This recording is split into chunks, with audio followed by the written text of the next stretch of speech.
والإمام ابن تيمية يتحدث عن هذا بنفسه في مجموع الفتاوى في عدة أماكن. في الجزء 11 صفحة 39 ذكر حوادث من تشكل الجن بصورته وهو غائب في مكان وتشكلوا في مكان آخر وقضوا حاجة بعض الناس هناك على أنهم هم الشيخ ابن تيمية، وهو في مكان آخر، فهو في بلاد مصر ويتشكل الجن بصورته في بلاد الشام ويقضي حاجة بعض عباد الرحمن. وذكر هذا في الجزء 19 صفحة 47، وذكره في الجزء 13 صفحة 92. يقول عليه وعلى أئمتنا رحمة رب العالمين: وكثيرا ما يستغيث الرجل بشيخه الحي أو الميت فيأتونه في صورة ذلك الشيخ. هنا الآن استغاثة، لكن أحيانا لا يوجد استغاثة كما ستسمعون، وقد يخلصونه مما يكره، فلا يشك أن الشيخ نفسه جاء أو أن ملكا تصور بصورته وجاءه، ولا يعلم أن ذلك الذي تمثل له إنما هو الشيطان. لما أشرك بالله أضلته الشياطين، والملائكة لا تجيب مشركا. وعندما استغاث بميت ولجأ إليه وقال: يا شيخ عبد القادر فرج كربي، يا رسول الله عليه الصلاة والسلام أغثني، يا أبا بكر اكشف عني ضري، رضي الله عن أبي بكر وعن الصحابة أجمعين. فعندما فعل هذا واستغاث هذه الاستغاثة الشركية حصل الشيطان مباشرة وقضى له حاجته من أجل أن يضله وأن يثبته على هذا الشرك، وإذا نزل به ضر فليلجأ إلى المخلوق مرة ثانية، وإذا استحكم بعد ذلك منه أنه مشرك لا يقضي حاجاته بعد ذلك، أنه أمن عليه وأنه دخل القفص. لكن في البداية لابد من طعم يطعمه من أجل أن يخرجه من دين الله.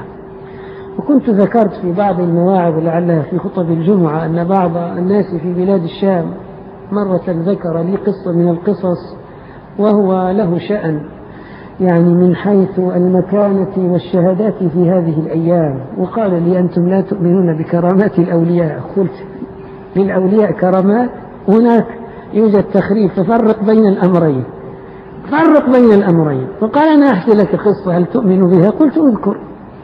يقول: كان بعض الناس يقود سيارة من الأتوبيسات الباصات الكبيرة التي تسع 60 فما يزيد من سيارات الأجرة، يقول وهو في طريق نزول من طريق اللاذقية إلى حلب، طريق كله مرتفعات جبال ووديان، يقول: فلما على جبلا ونزل في الوادي وهو مزفت لكن انحدار يعني شديد، يقول: ما بقي فرامل في السيارة، يضع رجله فالسيارة لا تمسك وبدأت تهوي كأنها الريح.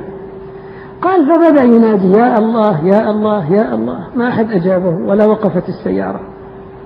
فالتجأ إلى الشيخ عبد القادر وقال: يا سيدي عبد القادر، أنا في جوارك، أنا في حماك، أغثني تداركني.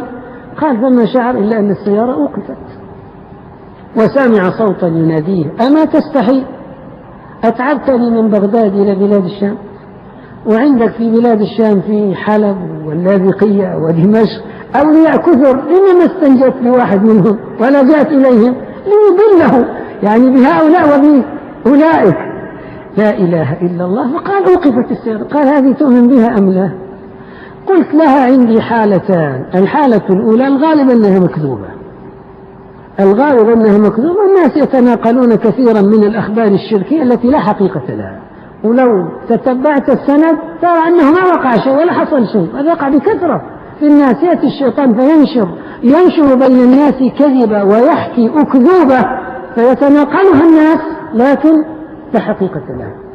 قلت: وعلى التنزل والتسليم بأنه وقع، على التنزل والتسليم يا عبد الله، جاءت الجن وأمسكت هذا الأتوبيس ولها قوة عظيمة كما أخبرنا ربنا جل وعلا عنهم، من أجل أن يفتنوا هذا الإنسان وهؤلاء 60 راكبة، وتفتن الأمة بعد ذلك بأنها إذا وقعت في ضر تلجأ إلى الشيخ عبد القادر ولا تلجأ إلى الله القوي القادر سبحانه وتعالى. ثم قلت: أنا أعجب لعقلك وأنت يعني تحكي هذه القصة، أنت تقول استغاث بالله فما أجابه، واستغاث بالشيخ عبد القادر فأجابه، يعني صار الشيخ عبد القادر أرأف وأرحم وألطف وأبر وأحسن يعني بالعباد من الشيخ عبد القادر وشد إحسان إليهم من رب العالمين سبحانه وتعالى، قال لا، الله هو أرحم، لكن كل شيء له باب وله مفتاح، فمفتاح رب العالمين أولياءه فنلجأ إليهم من دونه، وهم بعد ذلك واسطة بيننا وبين الله جل وعلا. وهذا إخوتي الكرام هو قول المشركين قبل بعثة نبينا الأمين عليه صلوات الله وسلامه، أنهم يلجؤون إلى هذه الوسائط من أجل أن يقربوهم إلى الله زلفى. فهنا استغاث وحصل له كما يقول الشيخ ابن تيمية شيطان، وأحيانا بصورة الشيخ، وأحيانا يقضي مراده دون أن تظهر له صورة من أجل أن يضله، وهذا يقع بكثرة.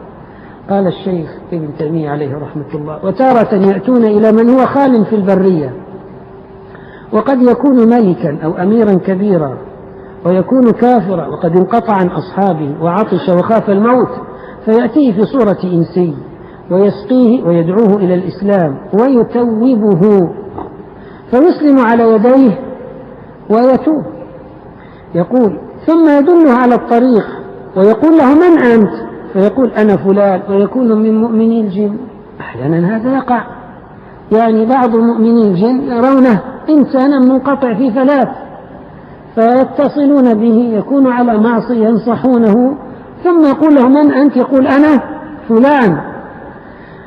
عن بعض الشيوخ الصالحين من الإنس، وهذا يقول: أنا فلان، وحتما هو في هذا الإخبار مخطئ وأخبر بخلاف الحقيقة كما سيأتينا، لكن معصية جرت منه مع المعونة التي قدمها.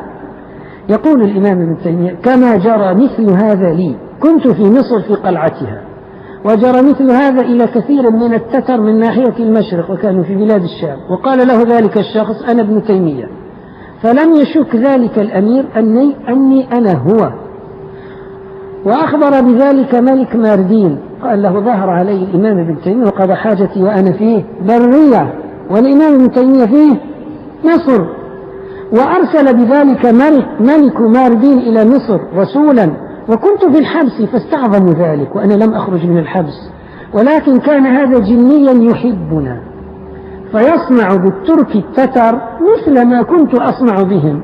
لما جاءوا إلى دمشق يقول: كنت أدعوهم إلى الإسلام، فإذا نطق أحدهم بالشهادتين أطعمتهم ما تيسر، فعمل هذا الجني مثل ما كنت أعمل. فأنا لما خرجت من بلاد الشام بدأ يتصور الجني بصورة الإمام ابن تيمية ويدعوهم إلى الإسلام، فإذا آمنوا أطعمهم وأحسن إليهم، فهم يقولون: اهتدينا على يد الإمام ابن تيمية وأطعمنا الإمام ابن تيمية. ولما فعلوا هذا مع بعض أمراء التتر نقل هذا لملك ماردين، فذاك اتصل بأمير مصر وحاكمها، قال: ابن تيمية عندكم، تقولون في السجن وهو في بلاد الشام، يتصل بأمراء التتر ويتوبهم ويطعمهم ويحسن إليهم. يقول: وأراد الجني بذلك إكرامي ليظن ذاك أني أنا الذي فعلت ذلك. قال لي طائفة من الناس، لا زال الكلام للإمام ابن تيمية: فلما لا يجوز أن يكون ملكا، يعني الذي فعل من الملائكة؟ قلت: لا، إن الملك لا يكذب، لو نزل ملك وأعان لا يقول أنا ابن تيمية، يقول أنا وما يعلم جنود ربك إلا هو. من أنت؟ يقول أنا من جنود الذي يجيب المضطر إذا دعاه. أما يقول أنا ابن تيمية لا يمكن. يقول: وهذا قد قال أنا ابن تيمية وهو يعلم أنه كاذب في ذلك. يقول: كثير من الناس من قال إني أنا الخضر وإنما كان جنيا. ثم ذكر أن الناس انقسموا قسمين، إلى من يقول إنه يرى الخضر ففريق كذب وقال هؤلاء يكذبون، الخضر مات وشبع موتا من زمن، وفريق صدقوا وقالوا إن الخضر حي. يقول: وكل الفريقين على خطأ. الواقع أن جنيا تشكل بصورة الخضر وأخبر من ظهر عليه أنه هو الخضر. يقول الإمام ابن تيمية: والقصص في ذلك متواترة، وهذا منقول عن الصالحين بكثرة أنهم اجتمعوا مع الخضر، والاجتماع كان مع جني. قال: أنا الخضر، فهم ظنوا أن الخضر حي وأنهم اجتمعوا به، واهمون في ظنهم، ومن كذبهم أيضا واهم في تكذيبه. إنما الحقيقة أنه ظهر جني وأخبر أنه هو الخضر واجتمع مع هؤلاء، فهؤلاء ظنوا أن الاجتماع حصل بالخضر، وليس كذلك. والمعتمد وهو أظهر القولين أن الخضر نبي من أنبياء الله على نبينا وعليه صلوات الله وسلامه، وقيل إنه كان من مؤمني الجن، وقيل إنه ملك. يقول الحافظ ابن حجر عليه وعلى أئمتنا رحمة ربنا في الزهر النظر في أخبار الخضر، يقول: ولو ثبت أنه ملك لارتفع كل إشكال حوله. والذي يظهر أنه كما قلت نبي على نبينا وعليه صلوات الله وسلامه، لأنه يقول: وما فعلته عن أمري. وقال الله في حقه: فوجد عبدا من عبادنا آتيناه رحمة من عندنا وعلمناه من لدنا علما. وهذا عن طريق ما أوحى الله به إليه، كما يوحي إلى أنبيائه ورسله على نبينا وعليهم جميعا صلوات الله وسلامه. فأقوى الأقوال أن الخضر نبي، وقد مات بعد أن عاش فترة في الزمن الخالي، وما يحكى بعد ذلك من بقائه في هذه الأمة كما قلت لو ثبتت القصص. والإمام ابن تيمية يقول: جنسها متواتر في إخبار كثير من الناس أنهم اجتمعوا مع الخضر، هذا محمول على أنهم اجتمعوا بجني. قال: إنه هو الخضر. كما قلت إخوتي الكرام، القصص في ذلك كثيرة التي يذكرها الإمام ابن تيمية عن نفسه عليه وعلى أئمتنا رحمة ربنا. فظهر هذا كما تقدم معنا قصة للشيخ عبد القادر، ظهر أيضا للإمام ابن تيمية، يظهر لكثير من الناس جني يتشكل يقضي حاجته أو يقول هو فلان. هذا كما قلت إخوتي الكرام يعني يتعلق بالمبحث السابق، ألا وهو الاستعانة بالجن. أحيانا يعينون من غير استعانة ومن غير طلب لمقصود لهم، ولا يعين الجني الكافر إنسانا إلا إذا ذاك يعني عصى الله الإنسان أو طمع الجني الكافر بمعصية ذلك الإنسان. لا إله إلا الله.